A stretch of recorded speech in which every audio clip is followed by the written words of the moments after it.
अथ पुष्पाञ्जलि। ॐ यं ब्रह्मां वरुणेन्द्ररुद्रमरुतः स्तुन्वन्ति दिव्यैस्तवैर्वेदैः साङ्गपदाक्रमोपनिषदैर्गायन्ति यं सामगाः ध्यानावस्थिततद्गतेन मनसा पश्यन्ति यं योगिनो यस्यान्तं न विदुः सुरासुरगणा देवाय तस्मै नमः। श्रीमच्चन्दनचर्चितोज्ज्वलवपुः शुक्लाम्बरा मल्लिका मालालङ्कृतकुण्डला प्रविलसन् मुक्तावली शोभिता सर्वज्ञाननिदानपुस्तकधरा रुद्राक्षमालाधरा वाग्देवी वदनम्बुजे वसतु मे त्रैलोक्यमाता चिरम्। मुखं करोति वाचालं पङ्गुं लङ्घयते गिरिं यत्कृपातमहं वन्दे परमानन्दमाधवम्। नमो भगवते तस्मै व्यासाय मिततेजसे यस्य प्रसादात् वक्ष्यामि नारायणकथामिमां। नारायणं नमस्कृत्य नरं चैव नरोत्तमं देवीं सरस्वतीं व्यासं ततो जयमुदीरयेत्। ओम श्री स्वस्थानी देव्यै नमः। ओम श्री गणेशाय नमः। प्रथमोध्याय। कुमारजी आज्ञा गर्नुहुन्छ, हे अगस्त्य मुनि, तिमी एकचित्त भई सुन। पहिला म यस संसारको सृष्टिका बारेमा बताउँछु। परब्रह्म कि मायामयी शक्ति स्वरूपिणी माँ प्रकृति देवीका विशाल गर्भमा अनन्त कोटि ब्रह्माण्डहरू उत्पन्न हुने र विलीन हुने गर्दछन्।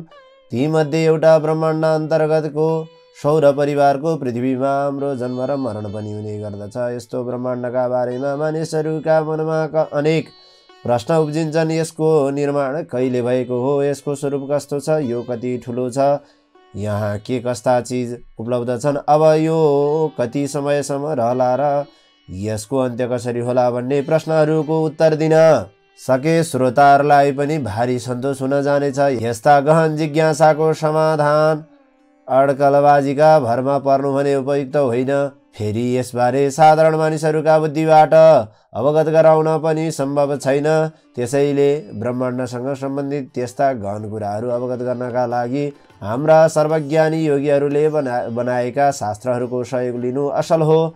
ब्रह्माण्डका बारेमा जान्नका लागि वेद, पुराण, दर्शन, धर्मशास्त्र आदिको अध्ययन गर्नु आवश्यक छ। त्यस्ता शास्त्रहरूमा वर्णन भए अनुसार परापूर्व कालमा परब्रह्म परमात्माको इच्छा अनुसार सृष्टिको प्रारम्भ भएको हो। परब्रह्म परमात्माको इच्छाले प्रेरित भएर समस्त गुणले युक्त ब्रह्मा, विष्णु र शिव प्रकट भए। तिनीहरूका शक्ति स्वरूप त्रिगुणले युक्त माया अर्थात् प्रकृति उत्पन्न भइन्। यस्तै मायालाई जित्न वा बसमा पार्न अत्यन्त कठिन छ। हुने मायाभन्दा पर प्रतिष्ठायुक्त निवृत्ति पद छ। त्यसभन्दा पनि पर शान्त्यातीत शान्तिले पनि नभेटाउने पद छ। त्यहाँदेखि पर विद्यापद आउँछ भने त्यसभन्दा पनि पर निवृत्ति आउँछ। निवृत्ति भनेको मोक्ष हो। यसबारे मैले संक्षेपमा बताएँ। सृष्टिक्रमका बारेमा विस्तृत रूपमा बुझ्न बुझाउन पनि निकै कठिन छ। जुन प्रक्रियाबाट सृष्टि हुन्छ त्यसको उल्टो प्रक्रियाबाट संहार हुन्छ। यी पदहरूको वर्णन सृष्टिदेखि पछिलाई लिएर गरिएको होइन कि आदिलाई लिएर गरिएको हो। महापददेखि विशेष पदसम्म उत्पत्ति हुन्छ। किन्तु त्यस जुन अव्यक्तले गर्दा जगतमा 5 कला व्याप्त छ त्यसको अधिष्ठाता आत्मा छ। त्यसमा अव्यक्त प्रकृति र जीवात्माको कर्तृत्व छैन। अर्थात् यी दुईले तिनलाई बताउँदैनन्। प्रकृति अचेतन हुनाले र जीवात्मा अज्ञानी हुनाले तिनीहरूलाई चलाउने चेतन ज्ञानी ईश्वर चाहिन्छ।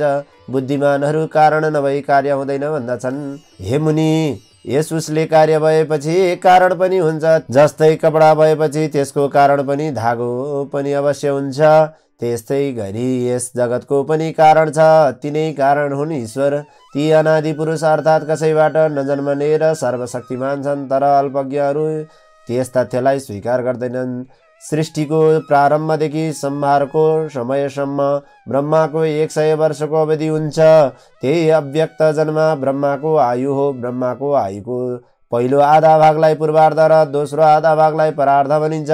ती दुवै भाग बितेपछि ब्रह्माको आयु समाप्त हुन्छ, जसमा 71 पटक 14 मनुहरूले भोग गर्दछन्। अव्यक्त आत्माको कार्यलाई साथमा लिए आत्मामा माकुराले जालो गुटमुट्याएर लैए जस्तो गरी मिल्दछ। विकारले युक्त यो जगत आत्मामा एक डल्लो भएर रहन्छ। ती प्रधान पुरुष पनि आफ्ना धर्म अर्थात् स्वभावले रहन्छन्। सत्व रज र तमका नाममा गुणहरू स्वरूप र परिमाणमा घटिबढी नभई समान रूपले रहन्छन्। गुणको समानताका कारणले तिनीहरू अलग हुन सक्दैनन्। तिनीहरू वायुबाट नहल्लिएको तलाउको जल जस्तै निश्चल छ। फरक फरक रूपमा तिनीहरूलाई अवगत गर्न सकिँदैन। तब जगतको नजानिने बखतमा उनी महेश्वरीलाई रातमा स्थिति गरी रात बितेपछि ती प्रकृति पुरुष दुवैलाई मायाले राखेर परमात्माका साथ उसमा प्रवेश गरी प्राणीको उत्पत्ति गर्ने इच्छा जागृत हुन्छ। त्यसपछि उनको आज्ञाले त्यो अव्यक्तदेखि सबै सृष्टि हुन्छ, जुन परमात्माका मायाको एक खण्डले यो सम्पूर्ण उत्तरोत्तर सृष्टि विचित्र स्थिति र भयानक सम्भार हुन्छ। त्यस्ता परमात्मालाई यो त्यो मार्गबारे जान्नेहरू अध्वपति यानि कि मार्गका स्वामी भन्दछन्।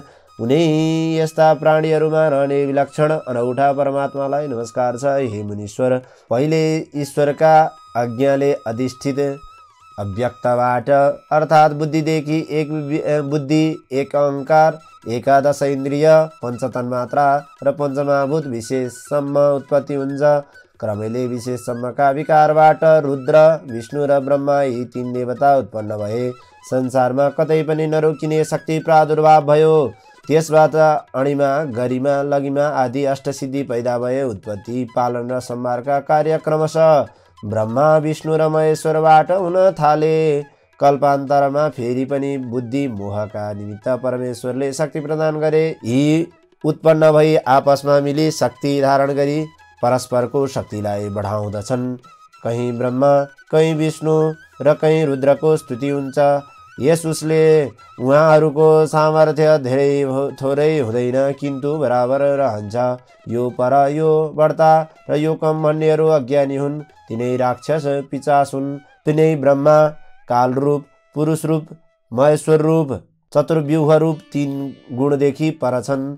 ती सर्वात्मक सर्वाधार शक्तिलाई उत्पन्न गराउने हुन्। तिनै जगतको सृष्टि गरी ईश्वरमा लीन भइरहेका छन्, जो परमेश्वर सबभन्दा पर छन्। तिनै सम्पूर्णका आधार सर्वात्मा र सबैमा रहने हुन्छन्। त्यसैले महेश्वर प्रकृति पुरुष ब्रह्मा, विष्णु, रुद्र र शिव स्वरूप हुन्। पहिले यिनैदेखि बुद्धि अर्थात् महत्त्व उत्पन्न भयो।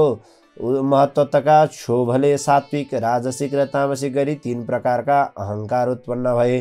तामस अहङ्कारबाट तन्मात्रा, महाभूतका ससाना भाग र पञ्चमहाभूत पृथ्वी, जल, तेज, वायु एवं आकाश उत्पन्न भए।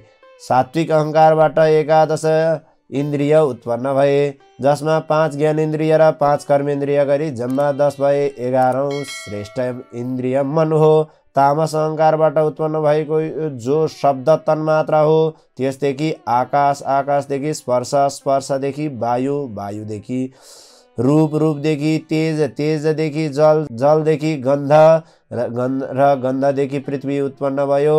यी पञ्चमहाभूतदेखि चराचर अर्थात् चल्ने र नचल्ने गरी 2 किसिमका जगतको उत्पत्ति भयो।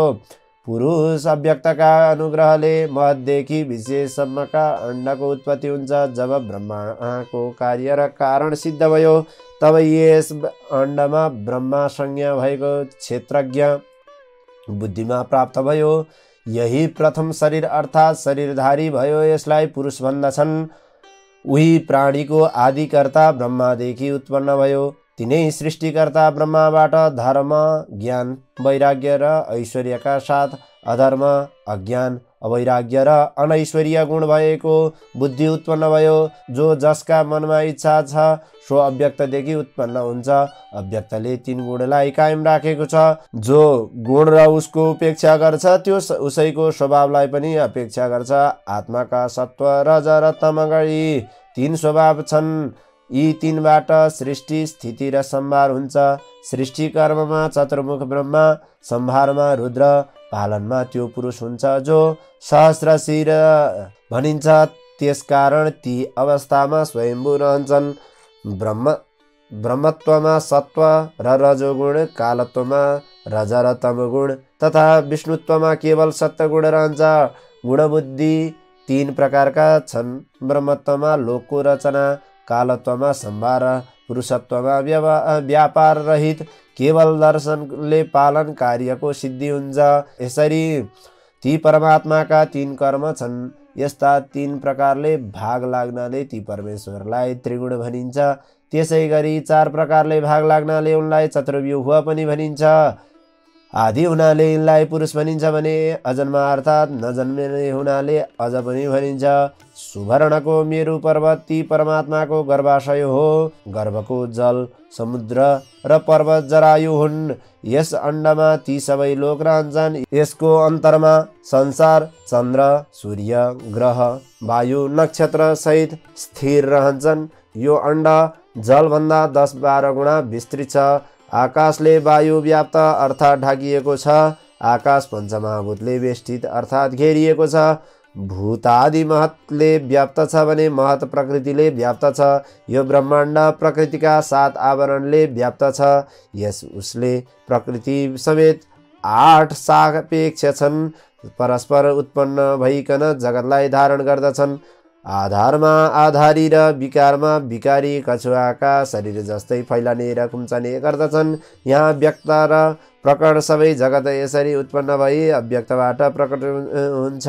त्यस्तै प्रलय कालमा गुणको उल्टो क्रम हुन्छ। गुणको साम्य अवस्थालाई लय अर्थात् प्रलय र विषम अवस्थालाई सृष्टि भन्दछन्। यहाँ ब्रह्मबाट ब्रह्माण्ड हुन्छ। ब्रह्मको क्षेत्र हुनाले यसलाई ब्रह्म क्षेत्र भनिन्छ। यसरी यस्ता करोडौं अण्डले व्याप्त हुनाले प्रधान, तल, बिचमा र माथि गरी 3 ठाउँमा अवस्थित छ। ती तीनै ठाउँमा ब्रह्मा, विष्णु र रुद्र छन्। प्रधानबाट व्यक्त रचना हुन्छ र शिवको आज्ञा पाएर जगतको रचना गर्दछ। त्यही अव्यक्तबाट व्यक्त नामको अण्ड उत्पन्न भएको हो जुन हजारौं वर्षसम्म जलमा रहेको थियो। त्यस अण्डमा चित शक्तिका साथ वासुदेव प्रवेश गर्नाले त्यो सुवर्णमय अण्ड जलबाट उठ्यो। त्यसलाई नारायण भनिन्छ। सोही अण्डबाट ब्रह्माजी प्रकट भएकोले उनलाई हिरण्यगर्भ भनिन्छ। सम्पूर्ण जगतको सृष्टि गर्ने जीवको आवरण शक्ति अर्थात् आत्माको वास्तविक स्वरूपलाई ढाकिदिने शक्तिका बारेमा यहाँ वर्णन गरियो। त्यसै गरी विशेष शक्ति अर्थात् आत्माको वास्तविक रूपलाई परिवर्तन गराउने शक्तिका बारेमा पनि यहाँ वर्णन गरियो। अन्त्यकालमा आत्यन्तिक प्रलय हुन्छ। यो सबै चेष्टा अप्रमेय कारण परमेश्वरको लीला मात्र हो। महत्त्व अर्थात् बुद्धिदेखि प्रकृति उत्पन्न भएको छ। आदि, मध्य र अन्त्य बलवान शुक्ल रक्त र कृष्ण वर्णको त्यो प्रकृति पुरुषले युक्त छ। रजको बुद्धिबाट लोकका सन्ततिको वृद्धि हुन्छ। सृष्टिको आदिकालमा 8 विकार उत्पन्न गरी अन्त्यकालमा गुप्त गर्दछ। प्रकृतिले बनाएका कारणको जहाँसम्म स्थिति छ त्यहाँसम्म प्रवृत्ति पनि छ। यो सबै शिव, प्रकृति, काल र ऐश्वर्य हो जुन महेश्वरको केवल सङ्कल्पले उत्पन्न हुन्छ। हे मनुष्य, बितेका आयुको जो काल वर्णन गरियो त्यो अपरार्ध भनिन्छ। फेरि ब्रह्माको त्यति नै अर्को समय छ उसका अन्त्यमा संहार हुन्छ। उनी आदि जन्म ब्रह्माको प्रत्येक दिनमा 14 मनु फेरिन्छन्। आदि र अन्त्य केही नभएको हुनाले सम्पूर्ण कल्पकल्पको वर्णन गर्नाले प्रयोजन पो के छ र? यस उसले पृथक पृथक गरी भन्दिन। अनेक समयका कोटियौं कल्प छन्। ती मध्ये श्रेष्ठ पद्मकल्प अर्थात् कमलबाट उत्पन्न भएको कल्प छ। त्यसका बारेमा अब म दोस्रो अध्यायमा वर्णन गर्दछु। इति श्री स्कन्द पुराणे केदारखण्डे माघ महात्म्ये कुमार अगस्त्य संवादे श्री स्वस्थानी परमेश्वर्या व्रतकथायां सृष्टि क्रम वर्णनम नाम प्रथमोऽध्याय।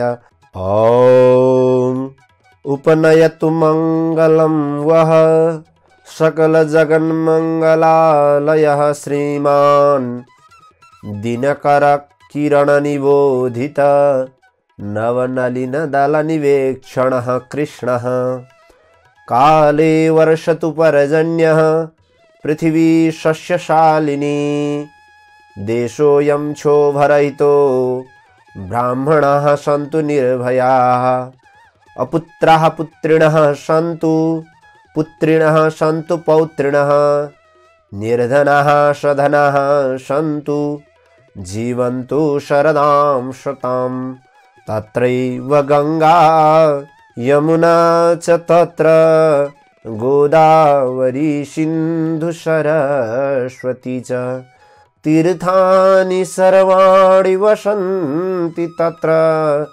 यत्राच्युतोदार कथा प्रसंग या कुन्देन्दु तुषारहार धवला या शुभ्रवस्त्रावृता या वीणा वरदंड मंडितकरा या श्वेत पद्मासना या ब्रह्माच्युत शंकर प्रभृतिभिर्देवैः सदा वंदिता सा मां पातु सरस्वती भगवती निशेषजाड्यापहा कायेन वाचा मनसेन्द्रियैर्वा बुद्ध्यात्मना वा प्रकृतेः स्वभावात् करोमि यद्यत् सकलं परस्मै नारायणायेति समर्पये तत्। ओम श्री स्वस्थानी देव्यै नमः।